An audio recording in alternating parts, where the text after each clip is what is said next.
Early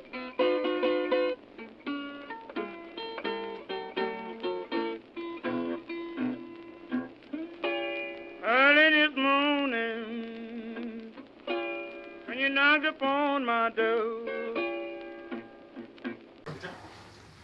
Sí, buenas tardes. Les agradezco su presencia y pues bueno, no sé por qué siempre pasa algo con esto de las afinaciones. Vaquero Foster, un investigador que anduvo en estas, pues no le alcanzó la vida para hacer su investigación sobre afinaciones. Raúl Helmer, que era otro investigador que andaba en las mismas, pues también se nos murió antes. Y pues no sé, como que siempre algo pasa con esto. Voy a comenzar. Dicen que la jarana es la costilla del diablo. Según el músico e investigador Sergio Sauvalle, en la tradición de la guitarra chilena, se dice lo siguiente con respecto a las distintas opciones de afinación. Los finares, es decir, afinaciones de guitarra, son 40. Aquel que se aprende la 40 se lo lleva el diablo. En el caso mexicano, en específico para la jarana utilizada al interpretar sones jarochos, podemos encontrar también algunos relatos, anécdotas y memorias que al parecer indican la posesión de ciertas habilidades o conocimientos musicales como resultado de un pacto con el diablo o de encuentros con entidades sobrenaturales.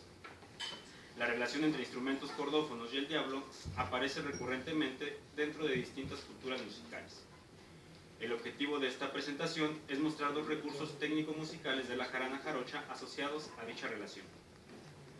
Para desarrollar el tema, haré una breve mención de antecedentes sobre la creencia en el diablo en la así llamada región cultural del Sotavento. Posteriormente, a partir de la experiencia de soneros jarochos, expondré la escordatura y la cuerda partida, dos de los recursos musicales específicos para los cuales se ha mencionado respectivamente la aparición e intervención del diablo.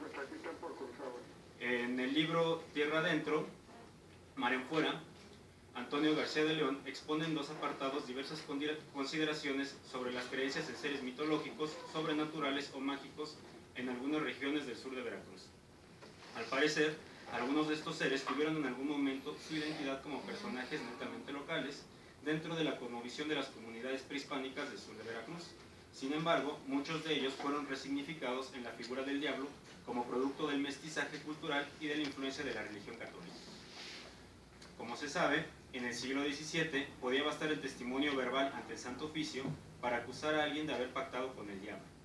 Estos testimonios podían resultar completamente infundados, pero no dejaban de ser una manera efectiva para resolver conflictos pertenecientes al nivel personal. Dice García de León, las acusaciones individuales podían basarse en agravios más o menos auténticos simbolizados de manera mágica. Estos agravios incluían el uso de venenos reales, intenciones de daño físico por medio de imágenes o dobles de la persona, pero en el fondo se trataba de una verdadera irracionalización de tensiones complejas en el interior de comunidades rurales que por lo general mantenían un alto grado de aislamiento. En el terreno musical, aunque quizá ya con una intensidad debilitada, es posible constatar una cierta permanencia de este tipo de agravios y acusaciones. En los espacios actuales de interpretación colectiva del son jarocho, conocidos como fandangos, no es del todo extraño escuchar de vez en cuando hablar de aquel jaranero que le hizo daño o le echó el mal de ojo a un instrumento, de quien se mete un sapo a la bolsa para romper las cuerdas de los instrumentos de los músicos rivales, de las limpias y contras que puede tener un instrumento y, por supuesto, de la adquisición de habilidades musicales extraordinarias concedidas por el diablo. En la región de los Tuxtlas, Veracruz, este diablo es designado en ocasiones como el mono blanco. Asimismo, otro de los nombres que recibe es Yobal Tabán, aunque en esta última representación, más allá de la idea de pacto, puede constatarse la presencia de Yobal Tabán ante aquellos que alteran las normas de convivencia en comunidad. Por otra parte, la jarana jarocha como instrumento musical heredero de aquellos mundos de significado del siglo XVII, conservó y transformó algunas prácticas de afinación que estuvieron en boga en Europa durante los procesos de colonización del ahora territorio mexicano. Cuando hablamos de afinación, nos referimos a un determinado ajuste en la tensión de las cuerdas de las jaranas que se lleva a cabo mediante un mecanismo de clavijas. Dicho ajuste es necesario para que la jarana suene bien y se pueda tocar en conjunto, ya sea con más jaranas u otros instrumentos. O sea, es como una guitarra, ¿no? Para pronto. Al igual que sucede con otros instrumentos musicales, afinar una jarana correctamente Es una tarea que requiere práctica y un desarrollo por lo regular lento de ciertas competencias auditivas. En el relato que lleva por título El egoísmo atrae el mal, recopilado por el sonero y promotor oriundo de San Andrés Tuxtla, Veracruz, Andrés Moreno Nájera, encontramos un testimonio de la aparición de Yobal Tabán, resultado del uso de distintas afinaciones con el fin de impedir que un músico se integre a una ocasión de interpretación musical colectiva. El protagonista es un jaranero llamado Don Manuel Pava, quien nos cuenta sobre su llegada como invitado a una comunidad que no era la suya, en donde se llevaba a cabo un velorio acompañado de sones jarochos. Un velorio puede ser la velación de un difunto, pero en los Tuxtlas también de manera más común es el traslado y recepción de una imagen católica o santo de un lugar a otro. Antes de llegar a donde estaba el grupo de músicos tocando, Don Manuel escucha los sones y mientras se va acercando para tocar, termina de afinar su jarana. ¿Cuál será su sorpresa cuando al terminar de tocar un son, observa a los músicos que ya estaban tocando mover las clavijas para cambiar la afinación de sus instrumentos? Don Manuel logra adaptar su jarana a la nueva afinación. Se tocan 2 sones más y de nuevo los músicos que ya estaban tocando se alejan para mover otra cuerda, es decir, para efectuar otro cambio de afinación. Ya con un poco de dificultad, Don Manuel vuelve a adaptar su jarana para tocar un son más, cuando al término de este, los músicos que ya estaban tocando vuelven a cambiar de afinación. El mensaje se torna claro. El asunto es cambiar de afinación hasta que Don Manuel deje de tocar. Con esa comprensión y lleno de rabia, nuestro protagonista desiste y se sienta en un tronco a escuchar a los músicos, cuando de pronto aparece un hombre a caballo con acicates plateados, el cual se baja del caballo, jarana en mano, y comienza a tocar. Don Manuel observa atento en espera de nuevos cambios de afinación que dejen fuera al recién llegado, al igual que le pasó a él. La ocasión se torna una especie de confrontación en la que el hombre de los acicates plateados comienza a tomar ventaja. Las cuerdas de las jaranas se rompen, los puentes se despegan, pero aún así la música se oye como si fueran 100 jaranas. Le doy la palabra a Don Manuel para el desenlace de la historia. Entonces, animado, me acerqué a la tarima a tocar. Cuando comencé a sonar mi instrumento, se escuchó un ruido ensordecedor acompañado de una luz brillante. Un rayo había caído ahí mismito. Cuando reaccioné, el fuereño había desaparecido. Los músicos con las cuerdas reventadas y los puentes volados rezaban y rezaban, pues Yobal Tabán les había hecho una mala jugada. En este relato, junto a Yobal Tabán, aparecen otros elementos asociados con el diablo en la región de los Tuxtlas: el hombre desconocido que llega a caballo, las espuelas de plata y el rayo. Veamos ahora el aspecto musical.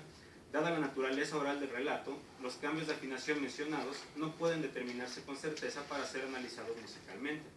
Sin embargo, y como un ejemplo que nos permite entender dichos cambios, es posible retomar otra secuencia de afinaciones presentada por el jaranero de Tuxtepec, Oaxaca, Elías Melenes. Don Elías, como lo llamaré de aquí en adelante, conoce al menos 5 afinaciones distintas para jarana. Cada una tiene sus respectivos nombres. Y bueno, ese es el video que con tanta lata estábamos tratando de hacer que se viera. ¿Ya le pongo play? Sí, por favor. Luego con la silencio.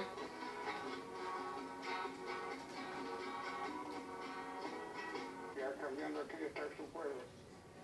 Subir esta cuerda y otra afinación. La primera afinación que tocó se llama cruzado, que es, digamos, una especie de base. Y entonces empieza a mover la cuerda que está hasta arriba de la jarana para la siguiente afinación. Este chinanteco. Se llama chinanteco. Esa afinación le llaman el chinanteco, nueva de 4 pisar.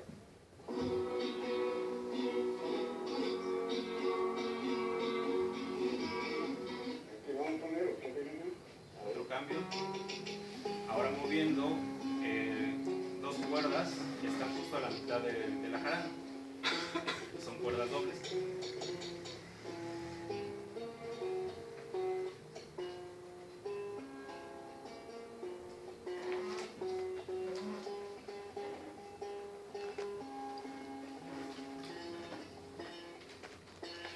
Como verán, puede ser un poquito complicado a veces.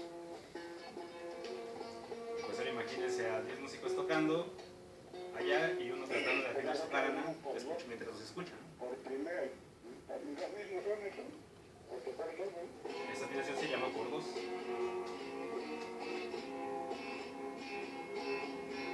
No es diferente las pisadas. Entonces aquí cambiamos esta cuerda. Se va a cambiar ahora la cuerda de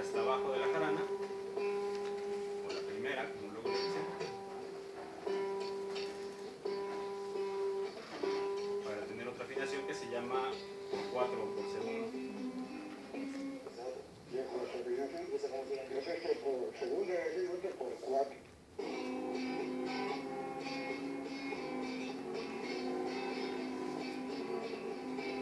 Entonces aquí, otra afinación. Y la última.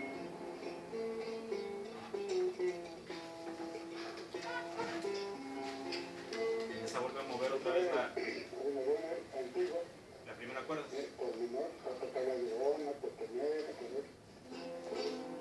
Se llama por menor antiguo.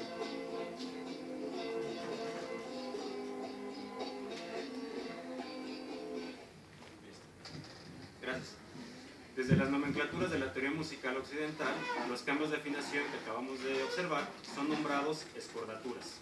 En general, las escordaturas abarcan las variantes de afinación que puede tener un instrumento cordófono como la jarana. La palabra italiana escordatura significa desafinar. Para don Elías, el que estamos viendo, las escordaturas en la jarana representan lo que él llama afinaciones antiguas. Un recurso musical presente en la jarana, como lo es la escordatura, ha tomado diversos significados y sentidos entre los soneros. Uno de ellos, como lo muestra el relato de Manuel Pava, acerca a una de las identidades del diablo, Yobal Tabán, con el uso indiscriminado de escordaturas o cambios de afinación. Veamos a continuación de qué clase son los conocimientos o mañas que los jaraneros podrían obtener mediante el pacto con el diablo. Con el jaranero de Santiago Tuxtla, Arcadio Baxi, trató de confirmar algunos de los relatos sobre el uso de las afinaciones antiguas como un medio para probar a los jaraneros o dejarlos fuera del fandango. El ritmo de la conversación nos llevó nuevamente a otras cuestiones no menos interesantes. Retomando sus memorias, Arcadio contó sobre un jaranero, el viejito, lo llamó, conocido de su padre Domingo Baxi. De dicho jaranero viejito, el padre de Arcadio aprendió algunas mañosidades que a su vez le fueron transmitidas a él. Arcadio mencionó que junto a esas mañosidades, otras tantas enseñanzas le fueron presentadas por su padre, a las cuales lamentablemente él no les puso atención. Una de las mañosidades resultó ser también una escordatura. Tomando una jaranita que ya estaba afinada, Arcadio comenzó a tensar en exceso la quinta cuerda de la jaranita hasta que produjo el mismo sonido que la cuarta cuerda, pero en un registro mucho más agudo o ladino, como dicen los soneros. Vamos mejor a ver el video. Va a sonar varias veces la cuerda más aguda y luego ya empieza a tocar.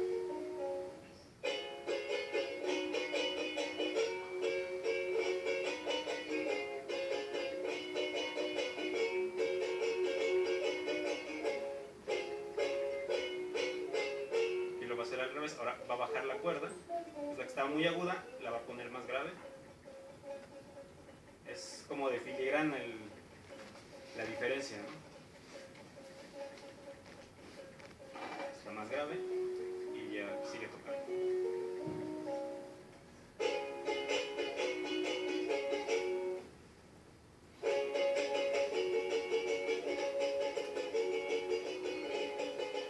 Estas diferencias son más perceptibles, sobre todo cuando uno ya está habituado a escuchar los sones, ¿no?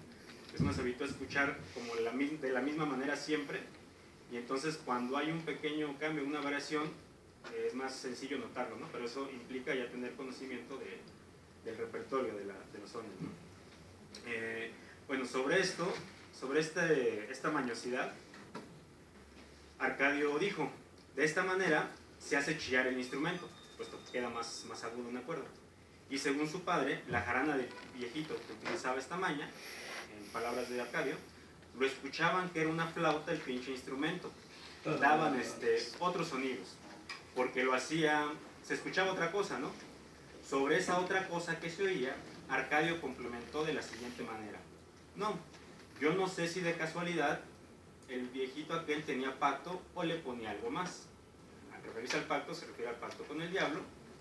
Y en cuanto al ponerle algo más a la jarana, se puede mencionar por lo menos la inclusión de un cascabel dentro del cuerpo o la boca de la jarana, o incluso quizá la utilización de cuerdas de tripa de víbora. De cualquier manera, el uso de objetos especiales en los instrumentos ha sido mencionado por otros soneros como cosas de maldosos. La siguiente maña del viejito, que quizá tenía pacto, corresponde sorprendentemente a una de las técnicas utilizadas durante el Renacimiento europeo por el violista español Miguel de Fuenllana, la cuerda partida. ¿En qué consiste la cuerda partida? Bueno, la jarana jarocha, al igual que la vihuela renacentista, puede presentar algunas cuerdas dobles afinadas a la misma altura. Este par de cuerdas se conocen en la literatura académica por el nombre de orden. O sea, cada par de cuerdas que tienen la misma afinación se les denomina orden. Lo común en la jarana es que se opriman ambas cuerdas del orden con un mismo dedo, produciendo por su igualdad de afinación el mismo sonido cada vez que son pulsadas. En la cuerda partida, la diferencia es que se selecciona solo una de estos pares de cuerdas y se toca una vez y la otra queda con otro sonido, o sea, se producen dos sonidos distintos.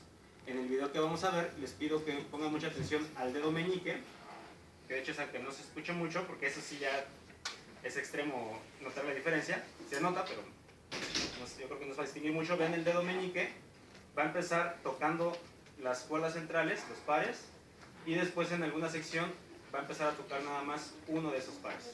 Por favor. Está tocando los dos pares con un dedo, con el dedo meñique, y cuando se vuelve a repetir la sección va a separar una cuerda nada más. Ahí está.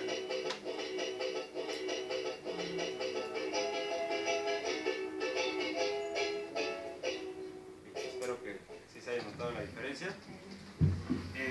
Bueno, a mí en lo particular, cuando platiqué con Arcadio y él me enseñó esto, me quedé pasmado, ¿no? O sea, el uso de esta técnica nada más aparece en dos fuentes, si mal no recuerdo, de la literatura de la guitarra barroca, y pues según decían que era muy difícil, ¿no?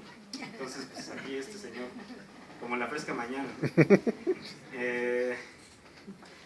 Tenemos entonces una demostración de habilidades musicales que, en palabras de Arcadio Bassi, podrían haber sido mañosidades posiblemente adquiridas por el viejito mediante un pacto. Estas habilidades corresponden de nuevo al uso de un cambio de afinación o escordatura y también a la técnica conocida como cuerda partida. Vayamos a las conclusiones.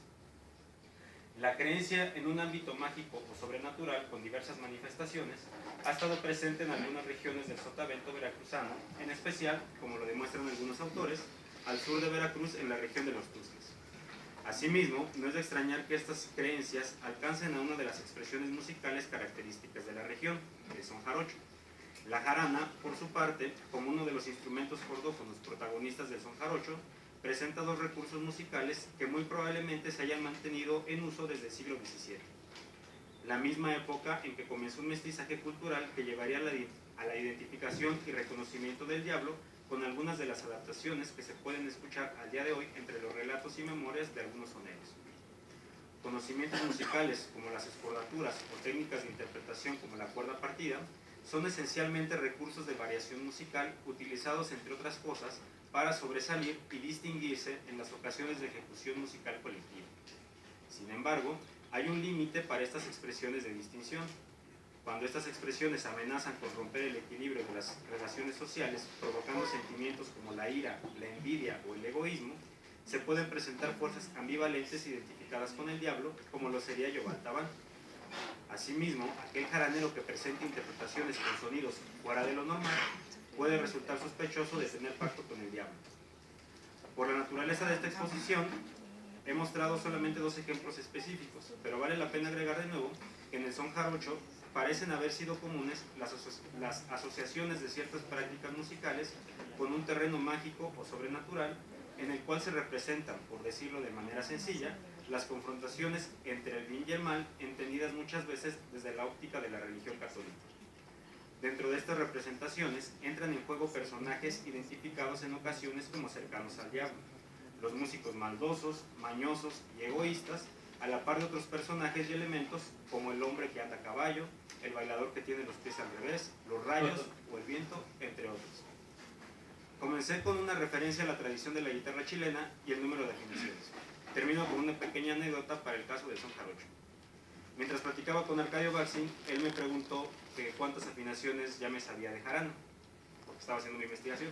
Yo le contesté que llevaba registradas cerca de 30, a lo cual él me vio como con cara de desconfianza y me dijo, ¿no? ¿Y todavía quieres más? Este breve pero contundente cuestionamiento por parte de Arcadio sobre esta especie de desmesura en el conocimiento de las afinaciones tiene total congruencia con lo mencionado por el editor Eduardo García Acosta.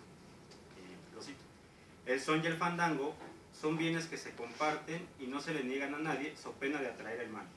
Los instrumentos musicales son el punto de enfoque donde las virtudes de compartir la música dan la batalla con la envidia, el egoísmo y el individualismo para ganarse a la comunidad y el individuo. Son la música, el son y el...